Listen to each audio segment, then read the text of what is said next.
Unlike the US, Cuba has a successful national healthcare infrastructure. It offers free services to all citizens. And then there are US sanctions. The resolution would not be legally binding, but it carries the weight of world opinion. 187 votes in favor, 2 votes against, and 1 abstention. You know what the vote was? Yeah, it was a predictable vote in line with past votes. Yeah, exactly. Ladies and gentlemen, it is a great honor to have two esteemed guests here with me today on the broadcast. We got Danny Valdes from DSA and Dr. Jose A. Arronte. Am I saying that right? I'm sorry. How do I? It's okay. It's okay. How do I say it? Say Armando Arronte. Yes. Okay. Dr. Armando Arronte. Doctor, you're in Cuba right now, I believe, right? You're right? Yes, I am in Cuba, yes. Yes. Right. So Dr. Arronte actually, as far as I understand, did medical missions with the Cuban government, both. And you have also spent time in Chicago too, right? Yes, it's true, Hasan. Yeah, I was there in 2017. Okay, I'm sorry to hear that you were in America. Well, I guess it's gotten significantly worse since then, even. But Doctor, today I wanted to talk to you, and I want to thank DSA once again for arranging this interview. But I wanted to talk to you today because Marco Rubio, our Secretary of State, is currently in Jamaica and is actively trying to undermine the work that doctors such as yourself and the Cuban government is doing all around the world with these medical missions. And before we get into that specifically, I wanted to ask if you could describe these medical missions to those who might not know in my community. Oh, yes. Thank you so much for having me. And let me tell you that the cooperation, the International Medical Corporation of Cuba, started in 1963 in Nigeria. Then we have been working abroad the country for more than 60 years. Specifically in Jamaica, I was working in Jamaica too.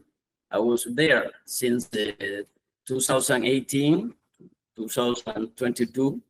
For me, it was a very important experience because we were working there. We have been working with the Cuban medical team there in the 4 regions of the country, of the island, and providing medical care to the primary care levels and the hospitals, and even in the institute, the Cancer Center Institute and others. I remember in my experience in Jamaica in 2020, that when the COVID-19 pandemic, we received in only 7 days a medical team, Henry Relief Brigade, that was sent from Cuba with almost 140 Cuban health professionals. For Jamaica, it was a very important support because the health professionals of Jamaica, they were on that moment lack of health professional in different hospitals, in different health centers, and the Cuban medical team was a very important support for them. Absolutely. Regarding to the experiences of the ideas that the Secretary of State, Marco Rubio, is talking about, that human trafficking and others ideas, of course, I not agree with him, because just if you are going to talk about human trafficking, just there are three conditions that are very important. The first one is that you don't know the country or the place where you're going to be taken. That is not the case of the Cuban health professional, because of course we know before departure the place where we're going to work, the country where we're going to work. Then that condition is not included in the classification. And the second one is just they are not allowed. They don't receive any payment. Let me tell you something that is very important to talk about this. When we go to work abroad the country to provide medical care to other peoples, we receive the whole salary in Cuba for our families. And in the countries that we are going to work, we receive a stipend. That is important just for the housing, of course, accommodation, the foods and others, the other thing that we need. But we receive them. The second one that we are not paying is not important, of course, not classified. And the third one is that when the human trafficking, the people can't move. Of course, when we are working in different countries, we can move to different places. Some of the country, of course, for the safety of the Cuban health professional, we try to make a control and just to be sure, but for our own safety in those countries. Then the three conditions are not included in this program, the International Medical Cooperation. Yeah, and I just want to add that like we see this over and over again when you're in the Cuba solidarity like movement. Cuba does something incredibly solidaristic to the rest of the world by sending medical professionals, some of the best in the world, for almost nothing. And what happens is like the U.S. and its imperial allies and all that like cynically cast it in the worst possible light and try to undermine it in every way possible. And part of that is because they don't want the example of Cuba out there in the world, but secondarily, like they're actively seeking to undermine very important sources of funding for Cuba. We see that with the blockade overall, but now in the news recently, specifically with these medical missions, a long-standing hallmark of the Cuban, revolution and the way that it does its approach to governing, right, is I think really well embodied in the medical missions. And of course, like the U.S. is just like really cynical framing of it is just awful. Yeah. They're lying in the simplest terms. Yeah. They're lying. And of course, they've always lied. I think if I were to approach this from a humorous lens, I think maybe it's because America doesn't understand the concept of exporting medical aid. They only know the concept of exporting weapons, bombs, and death dealing. America also does not understand the concept of socialized medicine in general. And I think this is part of the problem here. The reason why I say this is because, Doctor, you got your education paid for, I suspect, by the Cuban government, right? Yes, yes, of course. In Cuba, it's a universal educational program. Of course, like a universal health coverage, covering the 100% of the population. And my parents, they were not rich persons, and I studied, but my medical studies were paid by the government, of course. Yeah. And that's common in Cuba. Just let me tell you something. In Cuba, in 1959, we have had only one medical school, and the leaders of the revolution, they understood very well that was necessary to graduate many health professionals. And then at the end of the last year, we have in Cuba 13 medical sciences school, 29 faculty of medical sciences, and the National School of Public Health and the Latin American School of Public Health, where we have been graduating more than 30,000 medical doctors for different countries, including the United States of America. Yeah. Like I said, Americans don't understand the concept of socialized medicine. They don't understand the concept of a free education either. So in their minds, and I'm sure you know this already because since you've been in Chicago, and I do want to ask you about your experiences in America, especially as a Cuban person living in Cuba. They think there's a common thing that Americans say where it's like, oh, nationalized healthcare, that means we're going to enslave our doctors. Our doctors are going to be properties of the state. We can't have that. We must let the free market do its thing. What do you have to say to that? Well, let me tell you that we feel in Cuba totally free. And then for example, when we go to work abroad the country in a mission, medical mission, we are as volunteers. Nobody is forced. The government is not forcing us to work abroad the country.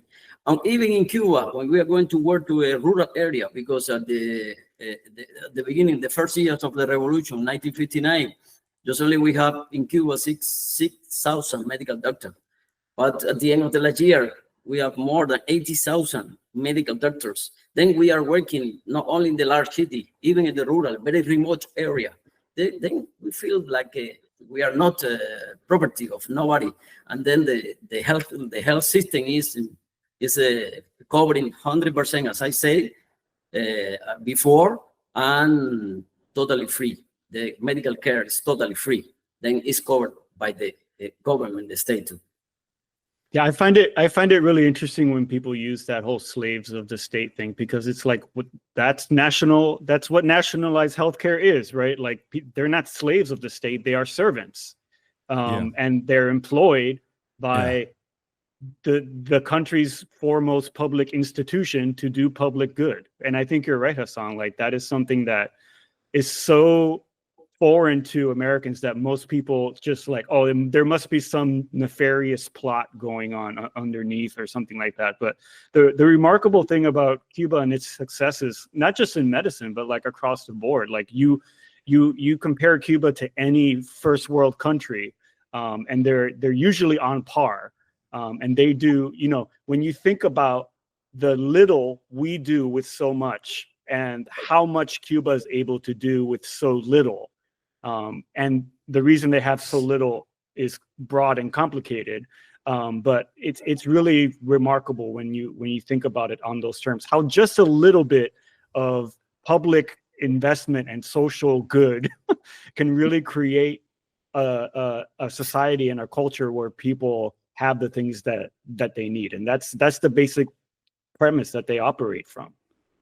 I remember when I was working with the partnership as part of the team that traveled to US, to Chicago, Illinois, because the partnership with the University of Illinois and the Minister of Public Health in Cuba. I remember that we were thinking that we will face a very high developed health system covering 100% of the population. And really, I have to say that we were shocked when we saw many women that never saw OB/GYN or any medical doctor during OB/GYN. OB/GYN. Yeah. Or the medical doctor, a general medical doctor during the pregnancy period. And then for us, it was a shock because we were in shock because that's normal in Cuba. And then in Cuba, we see the pregnant women many times, even more than the World Health Organization requirement. And then we saw in Chicago, the African American community, we saw many women that during that period, it was impossible for them to see a dentistry. And then one of the costs of the low weight children when they born is just the sepsis and the infection of the health of the. And then that's for us. That's why we was shocked for us. Many people that we saw there, even that they arrived to the health center or a hospital, and then as they had not medical insurance, they were not received. They didn't receive the patient even with a chronic trauma, and then that was an experience for us. We were very impressed, but of course, because in Cuba, even with all the challenges that we are facing every day, the situation is very different. You have the medical doctor in your community, and the medical doctor and the nurse live within the community that they are providing medical care. If you go straight to the hospital, it's that secondary level of the medical care. The health system takes you to the level that you need. Or even if you go straight to the institute, the tertiary level, even the health system move you just to the level that you need. What will- are some of the major challenges that Cubans are facing right now, if you don't mind me asking? Well, the first challenge, the first one, is the blockade that was imposed by the government of the U.S. For more than 60 years. And recently, including the inclusion of including Cuba, our country in my country in the list of countries sponsors of the terrorism. Just to have an idea, after the decision of the inclusion, well, you know that including Cuba, go out Cuba, and including again, that's like a game of children. Yeah. It's not serious. That's my opinion. That's my opinion. But after that decision, the first time, on the first week, more than 30 banks worldwide stopped all the transaction with Cuba. Even on the next days, 45 banks. That you know that it's not possible for us. For the healthy thing, for example, as a result of that decision, we have been facing many challenges.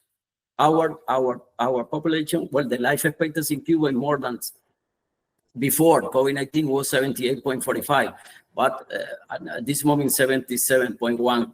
But our people is we are moving the structure of the population, and then we have more elderly people, and then they have chronic diseases, they need medication, and then Cuba is able, with Cuba Pharma, the pharmaceutical industry that has been developing in Cuba, we are able to produce the 62% of the medication, the drug that we are the basic framework of the clinic, the drugs that we use in Cuba. But it's impossible because we can't receive credit from different countries, and then it's impossible to get the thing that we need to produce. But that's the most important challenge that we are facing. Yeah, from what I recall, if I recall correctly, during COVID, there was a need for even vials being shipped into Cuba for the COVID vaccine that the Cuban government had developed, and that the trade embargo placed unjustifiable restrictions on even something like that, which was a major setback, if I'm not mistaken. Is that correct? Yes, is that correct? Even during COVID-19 pandemic, the measure of the government, the embargo, the blockade of the government of the United States was hard that before, even on that moment, was impossible for us to get the vaccines, and then we have to produce our own vaccine. We produced 5 candidates. 3 of them were approved by the regulatory authorities that we have in Cuba, and was possible for us to stop the pandemic in our population. Even with that biopharmaceutical industry, we produce more than 70% of the drugs that we use in the protocols for the treatment of the COVID-19 with our own resources.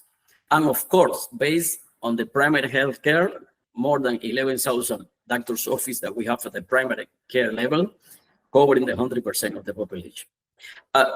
It's important just to mention the funds ventilator, the ventilator, the lung for the respiratory ventilators that even was sent. It was impossible for us to acquire then because the government of the U.S. put the sanction to the factories and the shipping lines that were trying to bring to Cuba. And then we have to produce our own ventilators. It's easy to mention that right now, but it was a very hard. We have to face a very hard situation on the moment with our main factory to produce oxygen was broken in the middle, in the peak of the pandemic, and then we have to look for the alternative challenge, different possibilities, just to try to solve and to diminish. Even on that condition, the mortality rate was lower than many developing countries worldwide. Yeah, and I just want to reinforce a few things, because the number one thing I hear, or let's say the two things I hear when I talk to Americans, even progressive and people, about the U.S. blockade or the embargo or whatever you want to call it, is one, the most common one is, didn't Obama end the embargo? That's the most common one I hear.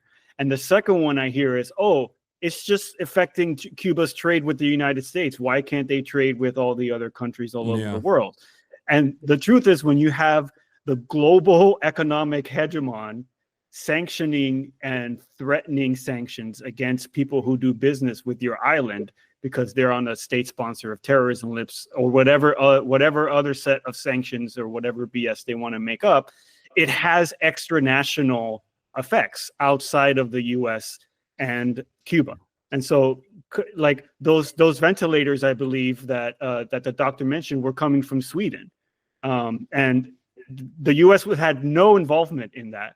But most of the money that flows through the world, because of the way the global banking system is set up through SWIFT and other things, most of the money goes through the United States. And the United States has actually sanctioned other countries and entities and companies in other countries because of that. So I think Cuba is a country that has no credit on the global credit market. They're cut off. You tell me what country in the world could exist and function normally under a circumstance like that. And that's just one effect of that the embargo has.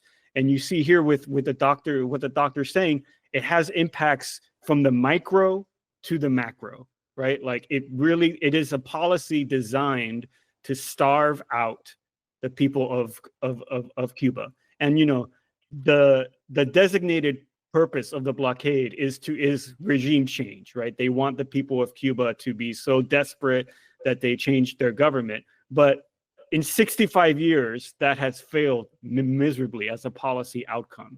So why are we continuing to do this? And if it is true that the Cuban government is corrupt or socialism is deemed to fail, why do we have this comprehensive set of policies to strangle out this one island nation 90 miles to our south? That could be a very fruitful trading partner to us, frankly. Like, farmers in the South would love to sell their products to Cuba and buy Cuban products. Like we can't get the best rum and cigars in the world because of the embargo, right? It's not just that. There are lots of things. There's a major issue in terms of medicine as well. Obviously, yes. Cuba has created a lung cancer vaccine, and that Americans actually have to illegally go to Cuba and get this lung cancer vaccine, as far as I understand. Right? Mm-hmm. There is the American government makes it illegal to go and get this lung cancer vaccine. Yeah, so the opportunities for medical cooperation are huge. And the fact that like Dr. Arronte went to Chicago and participated in seeing those patients, and a lot of them saying, hey, this is the first time I've ever had a doctor see me about any of these issues. Like there's so much opportunity. If you want to look at it from like a business point of view or a more like normie point of view, there's so much opportunity that's just being wasted for an totally outdated policy that is causing mass suffering. That's what's happening in Cuba. I think like rightfully Gaza gets a lot of attention. But also we should be looking at what's happening in Cuba, because it's a different tentacle of the same monster, right? And enacting a slow motion genocide. But when you deny access to food, to basic staples, to medicine, through economic coercion of Cuba and other countries, what else do you call that? I mean, there's very little room for interpretation there, in my opinion.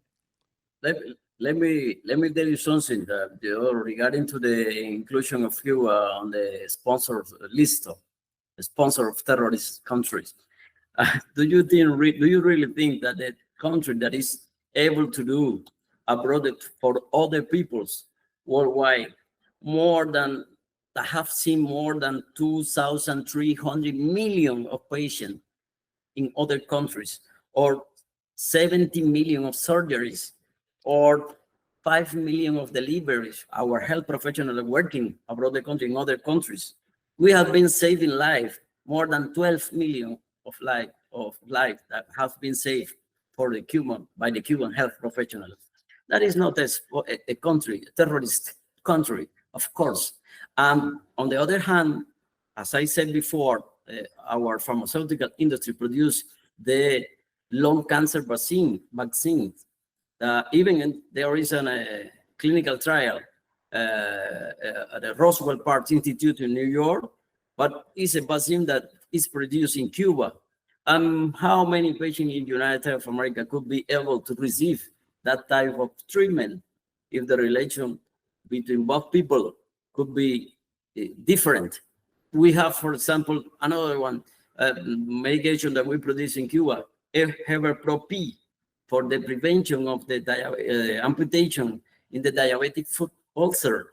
And we produce for many years in Cuba, and we are applying in different countries, but not in the US. Well, it's really many opportunities of bilateral cooperation, just trying to improve the health of the people, both sides of the both countries. America is a terrorist country. You we're don't the have bad to guys, say that. sorry. I'm saying that. I think that, and I believe that. I think it is a. And once again, like I said at the outset, it's so cynical to label Cuba like one of the most solidaristic countries in the world as a sponsor of terror. It's like an additional slap in the face on top of everything else. And every year at the UN for the past 32 years, Cuba presents a resolution to condemn and end the US embargo.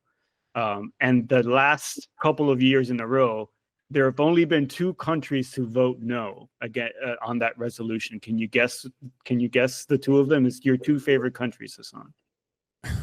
Let me guess. Israel and the United States of America.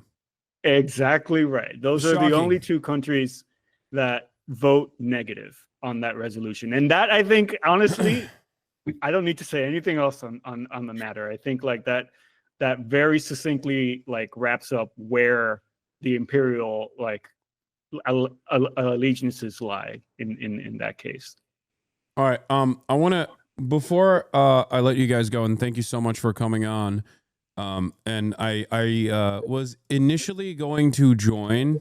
I'm trying to fix my audio levels while I'm speaking because Google is constantly trying to lower my audio levels here. I was slated to visit Cuba with a legal mission, like a legal aid mission last year, but then a bunch of stuff happened and the election happened, so I couldn't do it. And I hope to visit one day. Come with DSA. We do delegations now almost every year. We'd love to have you on the delegation. One question I had for the doctor is when you were in Chicago, did you have deep dish pizza, and did you have a Chicago dog? Well, let me tell you, the most important is the relationship that we were able to make with the health professional, with the people. Of course, Chicago is a beautiful city, and we enjoy the lake. But did you have deep dish pizza? Well, I don't remember exactly, but the most important is the people and the health professional that we met there at the health center or the University of Illinois. For me, it was, as I said, amazing.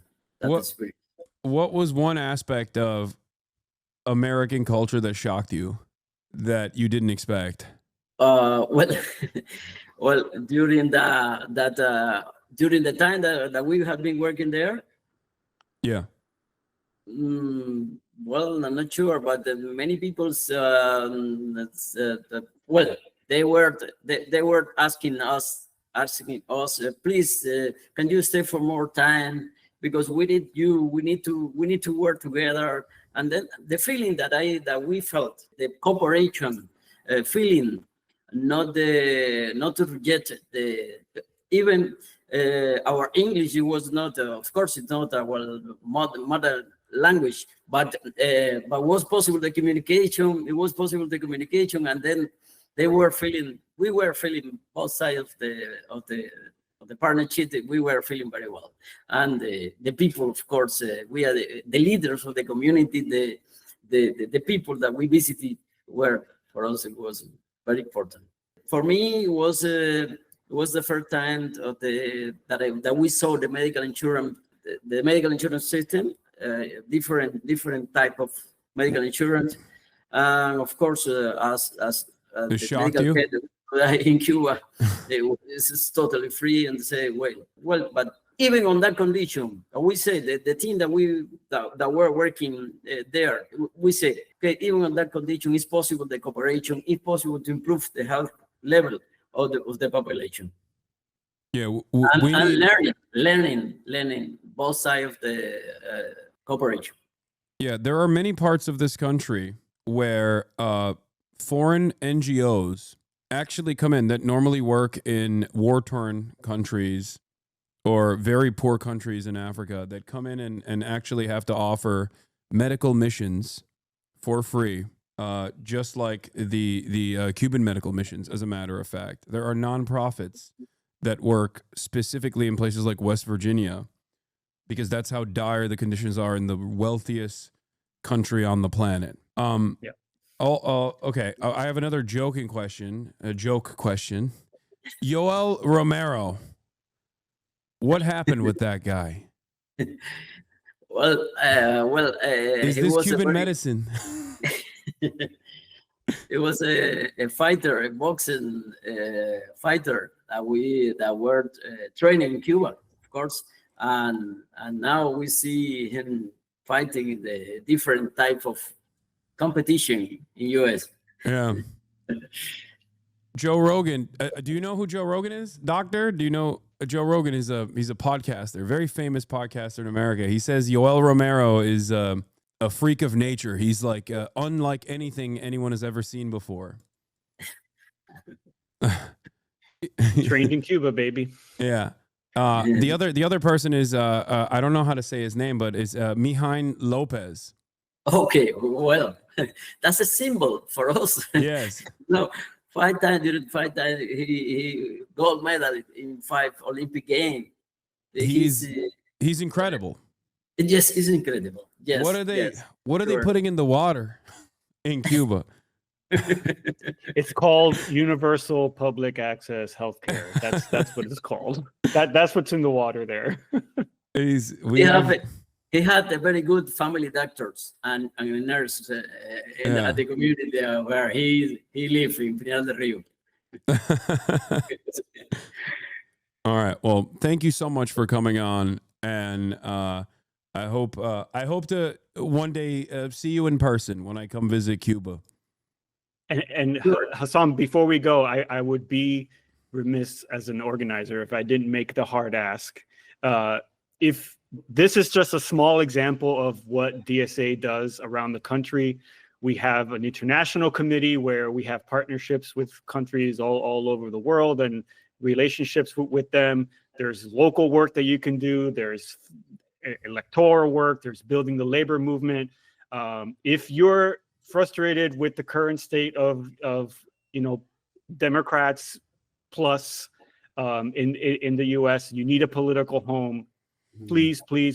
I couldn't recommend being in DSA enough. There's a lot of work ahead of us. We need to be organized around it. So go to joindsa.org. That's the easiest way to become a member. If you're not, yes, you will pay dues, but that keeps us independent. That keeps us doing the things that we need to do. So please join DSA if you have not. We need all 33,000 of you in this chat to join DSA so that we can absolutely get this country to a better place altogether. Absolutely. And that includes you, Hasan. Yeah. Become a dues-paying member. Doctor, do you have a final message to America, the Americans that are listening right now? Sorry. Do you have a final message that Yes. that you want to impart with us? Let me tell you something. It's very important. On April, since 21st to 25th April, we will have in Cuba the Health International Convention, Cuba Salud 2025. It's a very huge function that we scientific convention, or many delegation from different countries, Ministry of Public Health, and many delegation, including United States of America. Every 3 years we do that, and then we will invite you to the Health Convention, International Convention, Cuba Salud. Yes. When is that? What? All the people, of course, all the people that are connected on this moment, and all the person that you know, maybe we should share with you the program and the orientation program for the important activity that we do in Cuba. Yeah, then, I mean, importantly, like going to Cuba, it's a very good opportunity to visit the health system, to know about that. No, I want to. The biggest problem for me is the internet. Because what I do requires like constant internet access, and it becomes really difficult because of the sanctions and things that we talked about before. Unfortunately, that's what I have to figure out. But I've been working on it, but I will do it for sure. Because most people go and they vlog, but I do live streaming, so it's in real time, like a real time newscasting. But definitely, it's something that I'm working on right now. Also, your site crashed, Danny. Oh, well, yeah, that's your fault, probably. Yeah, not probably. Yes, it is my fault. It is. Yes, we may have crashed joindsa.org, but we will keep trying. I'm actually in the chat almost every day. I'm Cosmic Yawn in the chat. So if anybody wants to DM me or whatever, I'm happy to talk about DSA, about joining DSA, whatever. And I will spam links also in there once we're done here. So yeah, really appreciate you having us on. All right, Hasan. thank you for coming on. Yes, thank you so much. You too, man. All right. That was amazing. That was an amazing interview, and I hope you guys appreciated that. It's really important to be able to have these kinds of conversations and directly talk to people that are on the other side of America's cruel sanctions regime, trade embargo. It is pretty crazy that America is a supervillain on this planet. This is why I say America bad, okay? There's a good reason for it. This is that reason. Anyway, here is the big man himself. It says, our country does not drop bombs on other people, nor does it send thousands of planes to bomb cities. Ni manda miles de aviones a bombardear ciudades. Our country does not have nuclear weapons. Nuestro país no posee armas nucleares ni armas químicas. Our country does not have chemical weapons. Our country does not have biological weapons. Ni armas químicas ni armas biológicas. Un día dije, one day I said that we could never and would never carry out surprise attacks against any lost corner of the world. But instead, our country will send necessary doctors to those lost corners of the world. Que se necesiten a los más oscuros rincones del mundo.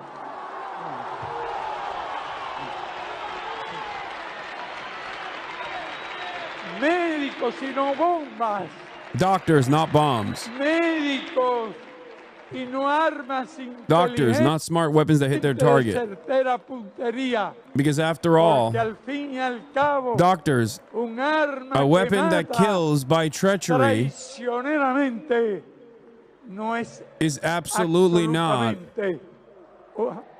an intelligent weapon.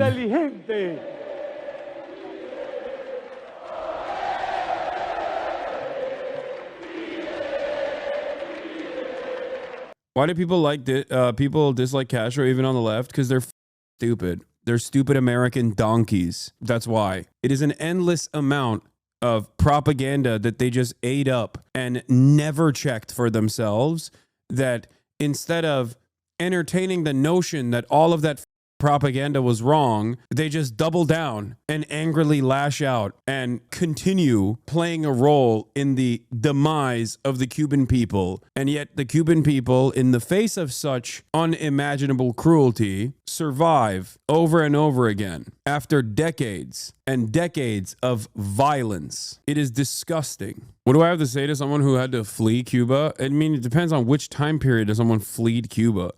Okay, flee Cuba. The reality of the matter is the situation in Cuba is still not great, okay? It's not like paradise. Obviously, it's not paradise. A big part of the reason why it's not paradise, or the entire reason why it's not paradise when it could be, is because of the sanctions regime and the embargo that we're talking about. Like, Cuba has issues with food, for example. Cuba has consistently had issues with famine, especially post-Cold War, post-dissolution of the USSR, which then eradicated their primary trade partner. And in that process, they've, of course, always had issues with electricity and maintaining a proper electricity grid and having enough energy for everyone. Cuba has infrastructure issues. Cuba has issues with famine. Every single one of these problems could be solved if Cuba was allowed to participate in the normal ways that every other country participates in the global marketplace. Every single one of these issues would be solved.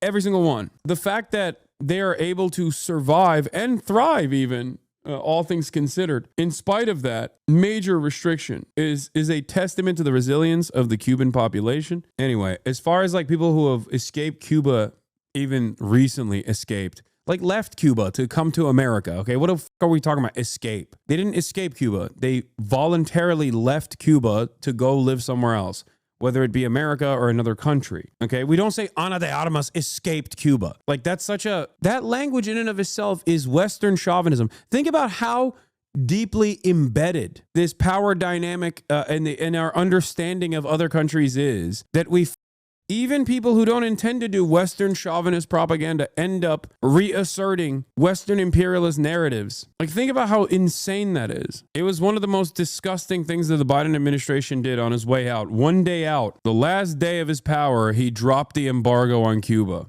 Like a you. It would have been better if he didn't even do that at all. He had the power to do so every day of his administration. And every single person that suffered as a consequence of that directly suffered because of him. Yoel Romero's and the Olympic defectors really muddied the waters on that point. Yeah, just like the 7,000 doctors that got their visas in America, right? Yes, dude. If you are in a poor nation, a country that is kept poor deliberately by the most powerful nation on the planet that is directly swimming distance from that country, and you see an opportunity for economic improvement, you're gonna take it. Look at people in Mexico. Mexicans go over the border and come to America too. The entire purpose of this embargo is so that the Cuban economy and the Cuban population suffers, so that we can have a steady flow of propaganda against a successful socialist revolutionary nation. Why do people always get so mad about the 2-year unpaid medical service thing in Cuba? Because Americans are pigs. Just like a dog can't understand colors, Americans can't envision a world where doctors get paid to learn medicine and then for 2 years work to pay back their debt. This happens in every country with national healthcare services. My country that I came from in Turkey has a similar process as well. Good luck explaining that to the average American. But while a pig can't look up in the night sky and see stars, a pig can still dream. And hopefully one day I can make these American pigs dream of a better future. Anyway, 32 years in a row, dude. Look at this. Overwhelmingly, the United Nations votes again and again and again to end the U.S. embargo on Cuba. Countries that voted against it: United States, Israel. Abstention, fucking Moldova. It's a strategic move, man. Yeah, okay. What if all the other countries in the world united against you strategically and said Russia should be able to take Moldova because Transnistria is Russian territory and so is Moldova? It's just, greater Transnistria. What would you say then? Would you be on board with that? Would you go, oh, well, the other countries are strategically aligning themselves with Russia? Maybe Trump will give Moldova to Russia.